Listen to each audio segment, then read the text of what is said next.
Bonjour tout le monde, ici Caroline. Aujourd'hui, je vous parle de mes trucs pour avoir du plaisir à bouger dehors pendant l'hiver. Donc évidemment, l'hiver il fait froid, il y a de la neige, des fois il y a de la glace. Donc c'est important d'avoir le bon habillement, le bon équipement pour s'assurer d'être en sécurité, mais aussi s'assurer d'avoir du plaisir. Si on passe notre activité au complet à avoir peur de chuter, ben là, on enlève tout le plaisir, puis même on enlève la sécurité. Parmi les facteurs de risque des chutes, on a évidemment, ben, si le sol est glissant, c'est sûr que ça augmente notre risque. On a avoir peur de chuter. Donc, c'est sûr que si on se sent insécure, si on a peur de chuter, ben, ça nous rend, on va avoir tendance à réagir plus fort quand on va glisser. Puis là, ben, on va chuter encore plus fort ou même on va chuter dans les moments que normalement on n'aurait pas chuté. Donc, il y a ça, il y a la réactivité, l'équilibre, la réactivité dans le sens où si je glisse, à quelle vitesse je vais réagir. Mais j'ai aussi évidemment la force musculaire. Si je suis plus faible, je vais avoir plus tendance à tomber. Donc, c'est important de travailler des exercices d'équilibre. Donc, ça pourrait être en appui, ça pourrait être simplement si vous n'avez pas un très bon équilibre, coller simplement vos deux pieds ensemble. Puis là, ben, on voit si on se sent un petit peu instable, ça veut dire qu'on a le bon niveau de difficulté. Si c'est trop facile, on peut avancer légèrement un pied par rapport à l'autre, sans nécessairement qu'ils soient directement l'un devant l'autre, juste en décaler un petit peu, on appelle ça en semi-tandem. Des fois, ça, c'est assez pour sentir qu'on est un peu instable. Sinon, l'autre étape après, on place un pied devant l'autre. Là, à ce moment-là, c'est bien important, comme si on était sur un fil de fer. À ce moment-là, c'est très important d'avoir le poids égal dans les deux pieds. Vous voyez, moi, là, je suis en train de parler en même temps. Même moi, des fois, là, je perds l'équilibre un petit peu. Donc, si je sens que, OK, je suis un petit peu plus instable, je vais perdre l'équilibre, on se place, tu sais, comme moi, en ce moment, là, dans un coin de mur ou dans un cadre de porte, entre deux meubles qui sont solides. La chaise qui roule, c'est pas une bonne option. Si la chaise qui roule, on arrive pour s'agripper dessus, puis à part, ben, au final, elle nous rend pas service, même qu'elle nous empire notre situation. Donc, voilà. Ensuite de ça, si un pied directement devant l'autre, c'est rendu trop facile, on peut lever une jambe. Donc, on lève un pied, on s'assure juste d'avoir pas les deux jambes collées. On va avoir un petit espace entre les deux jambes. Puis, il y a différentes variantes également, là, mais genre, je ferai pas tout le tour. Tu sais, je pourrais changer mon point d'appui. Je pourrais être, au lieu d'être nu-pied, d'être avec un soulier, avec un coussin, peu importe. Vraiment, là, il y a différentes façons de faire. Mais ça, c'est le genre d'exercice qui se pratique bien à la maison, là, pour être certain qu'on a un bon équilibre, qu'on est bien stable sur nos pieds pour travailler la réaction de nos petits muscles des chevilles. Pour s'assurer que si, mettons, mon pied part avec la glace, ben là, le reste de mon corps est bien solide pour réagir. Si, je sais pas, je marche dans la neige, ma cheville tourne parce qu'il y a un creux à quelque part dans la neige, si ça arrive, ben, je vais avoir la force et la capacité de réagir pour ne pas me laisser tomber. Donc, on a ça. Pour ce qui est de quand le sol est glissant, bien évidemment, une bonne paire de chaussures, d'une bonne paire de bottes même, surtout quand il fait froid et qu'il y a beaucoup de neige, on est mieux avec la botte, comme ça on va avoir les pieds moins mouillés, on se met moins à risque d'avoir froid aux pieds. On veut avoir une botte là, avec du relief en dessous. Ça n'a pas besoin nécessairement d'être des crampons en dessous, surtout si c'est de la neige. Normalement, la neige va moins glisser.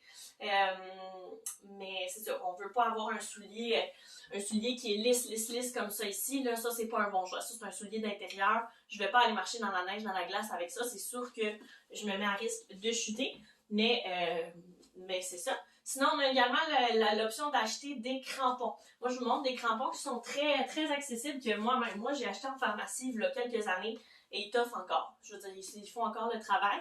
Donc, petits crampons comme ça ici que je vais installer sous mon soulier. Dans le fond, il y en a différentes sortes là, dans les pharmacies, dans les sports experts, Sale, peu importe, là, tout ce genre de boutique-là, ça coûte pas une fortune, puis honnêtement, ça sauve des vies. Moi, la façon que je l'installe, la façon que le mien s'installe, je vais placer la petite pointe ici. Je vais m'approcher pour qu'on voit bien, là, mais là, dans mon crampon, j'ai une petite pointe ici. Je vais placer les orteils de mon soulier dedans. Puis après ça, ben, je vais tirer pour ramener à l'arrière comme ça ici. Des fois, ça demande de forcer un peu. C'est pour ça que là, c'est pratique que je le fasse sans être déjà en déséquilibre. Je m'installe ça bien solide pour être certaine que ça tombe pas autant à l'avant qu'à l'arrière. Comme ça, hop. Ben là, j'ai mes crampons en dessous de mes souliers. Là, je suis bien partie pour faire ma sortie. Tu sais, là, mettons, il n'est pas assez élevé, là, mais si on regarde de ce côté-là, c'est bien installé. Il n'y a aucune chance que ça parte pendant que je marche. Là, je vais arriver sur mon talon, je vais avoir mes 2 petits crampons. Si je vous montre, là, c'est pas des crampons très... c'est pas super gros comme crampons, mais honnêtement, ça fait le travail. Quand on va marcher en ville, par exemple, souvent, il y a de la glace, mais c'est pas de la glace très épaisse. Donc, ça peut faire le travail. Par contre, si je vais faire de la marche, plus en randonnée, en milieu, plus en nature, en fait, là, puis que là, je me retrouve à avoir de la grosse glace bien solide, là, je peux peut-être opter, débourser un petit peu plus, puis aller chercher un crampon qu'il y a de la chaîne, il y a des gros pics, des espèces de gros pics en métal, qui sont plus lourds, ils coûtent plus cher, mais ça vaut la peine, ça dure vraiment très longtemps, vu que c'est de très bonne qualité. Puis là, ben, c'est bien solide, on est sûr qu'on se blesse pas quand on va aller marcher. Moi, j'habite sur la rive sud de Montréal, là, donc mettons quand je veux aller au Mont-Saint-Bruno, ben, au lieu de choisir ces petits crampons-là que je vais utiliser en ville, ben, je vais utiliser mes vrais gros crampons. Saint-Hilaire, je peux faire la même chose. Là, je parle de montagne, mais ça pourrait être d'aller ailleurs. Là. Donc voilà, pour ce qui était des crampons, très utiles. Moi, je les traîne toujours dans mon sac quand je vais en plein air pour être certaine que si jamais j'en ai besoin, je me dis pas « Oh mon Dieu, j'aurais donc dû », puis là, finalement, je me mets à risque de tomber. C'est stressant, je profite pas de ma sortie. Je les ai toujours dans mon sac. Je suis un peu intense, là, je les garde dans mon sac été comme hiver parce que je veux pas les oublier, mais vous pouvez les enlever rendus à l'été, normalement on n'en a pas besoin. Mais c'est ça, comme ça je m'assure de les avoir toujours si j'en ai besoin, puis je peux aussi les prêter à quelqu'un si jamais eux, ils en ont besoin. Donc ça, c'est mes conseils par rapport aux souliers. Des bons bas, évidemment, là, bas confortables, bas chauds. On veut pas s'habiller trop chaudement, justement. C'est mon prochain point. Je veux pas l'habillement. Souvent, on sait pas trop comment est-ce qu'on va s'habiller quand on fait nos exercices à l'extérieur. Donc, on se dit, ben là, fait chaud, fait froid. Puis là, on a l'impression qu'il fait super froid quand on sort dehors, donc on s'habille beaucoup. Puis là, finalement, on se part pour faire notre activité. On a chaud, faut enlever le manteau, mais là, on n'a pas de couche en dessous, donc là, ça fonctionne pas. Bref. Moi, ce que je vous conseille, puisque vous avez sûrement déjà vu aussi, je répète les mêmes choses qui ont déjà été répétées, mais si jamais vous ne le savez pas, je vous en informe, on va fonctionner avec le système qu'on appelle multicouche. Comment ça fonctionne, ce système multicouche-là? On a la première couche qui va être une couche mince près de mon corps, donc fameuse laine de Mérino, un chandail de sport, même chose pour les pantalons. Là. Mes pantalons en ce moment, c'est des leggings, ils sont très minces, assez pour que je sois confortable, mais pas trop que j'ai super chaud si je vais faire une activité physique. C'est proche de ma peau, si j'ai chaud, ça va absorber la sueur. Donc ça, c'est ma première couche, la couche qui est la plus proche de moi. Deuxième couche par-dessus, une couche qui est plus épaisse, plus chaude, qui va justement garder la chaleur de mon corps près de mon corps. Comme mon chandail en ce moment, un bon coton watté, très doux, très confortable, mais c'est pas collé sur ma peau. Comme ça, mais là, j'ai ma première couche qui va absorber l'humidité. Ma deuxième couche va va garder ma chaleur vers moi au lieu qu'elle s'en aille. Ça va éviter aussi là, que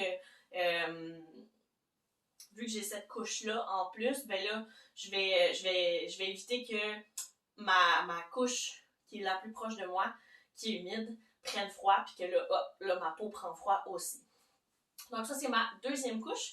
Puis après ça, la troisième couche, je vais vouloir une couche qui est imperméable, coupe-vent, coupe intempérie, là, en fait, le fameux manteau.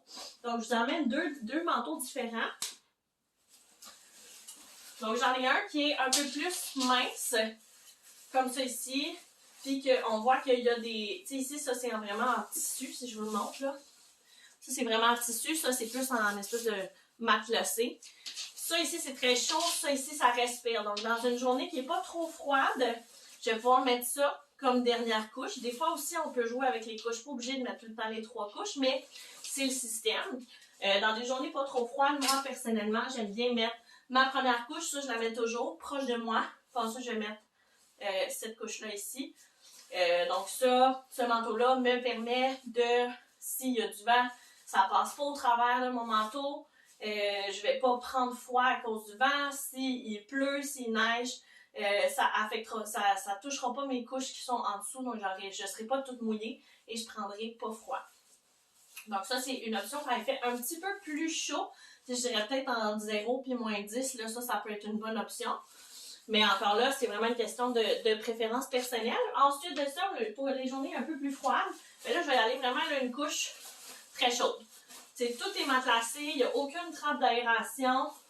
Ce qui n'est pas nécessairement toujours l'idéal quand je vais faire une activité sportive où je vais avoir très chaud. Mais mettons, pour aller faire une marche quand il fait un -20, -25, ben là, ça peut être une bonne solution. Là. De toute façon, je veux dire, je vais peut-être avoir un peu chaud en dessous, mais pas assez que je sentirais que je respirais plus, que je vais avoir trop chaud. Là. Donc, un gros manteau comme ça ici, imperméable, coupe-vent, garde au chaud. Comme ça ici, pour quand il fait plus froid. Donc, après ça, ben là, c'est à vous de voir, de tester quel genre de couche je mets quand. Comment est-ce que je m'habille en fonction des températures, comment moi je me sens quand je m'habille en fonction des températures, mais quand on utilise le système multicouche, si, mettons, j'ai mis ma dernière couche que je vous ai montrée, puis en dessous, j'avais mis 2 couches. Puis là, ben, mettons, ça donne, là, je suis en train de faire ma marche, mon Dieu, j'ai chaud sans bon sens, j'ai mal prévu mes affaires, j'enlève mon manteau, je l'attache autour de ma tête, il me reste encore 2 couches, je vais être correct, je vais être encore bien.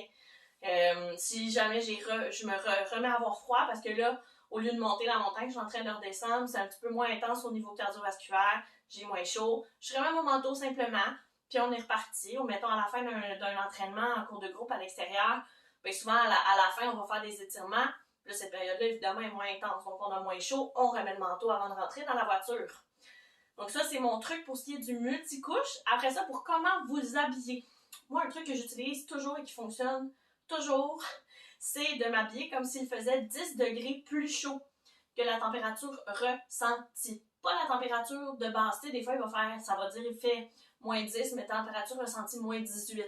Vous savez de quoi je parle? Au Québec, là, des fois, il fait très froid.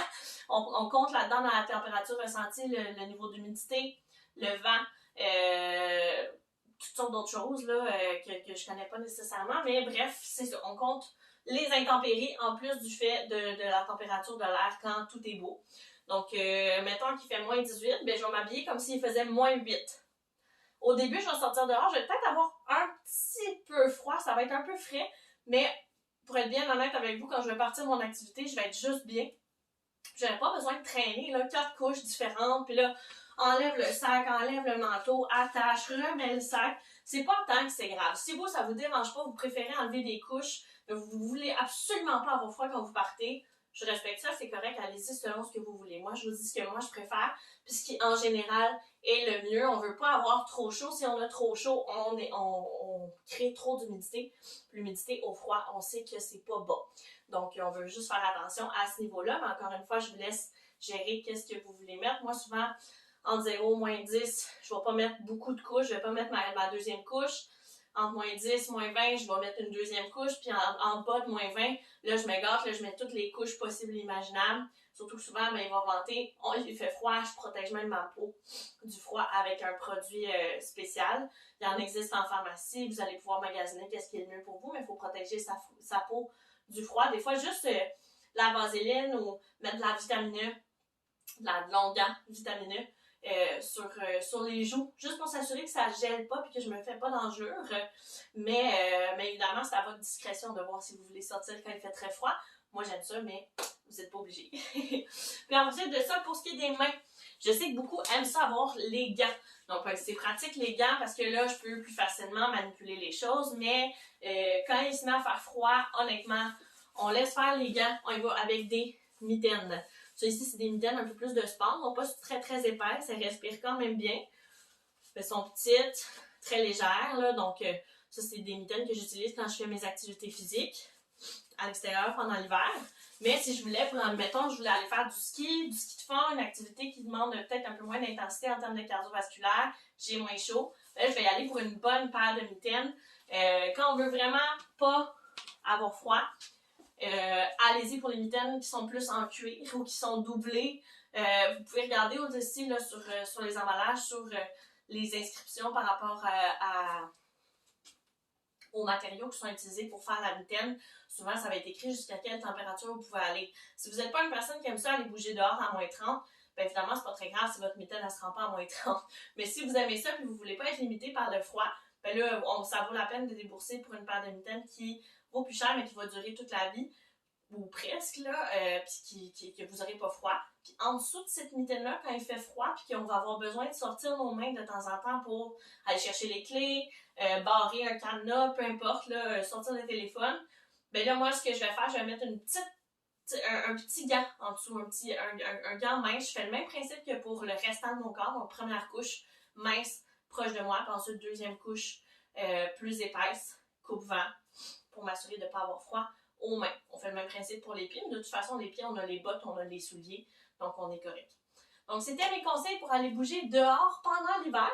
N'hésitez pas, si jamais vous avez des questions, ça me fait plaisir de vous répondre. Puis, on se revoit dans une prochaine vidéo.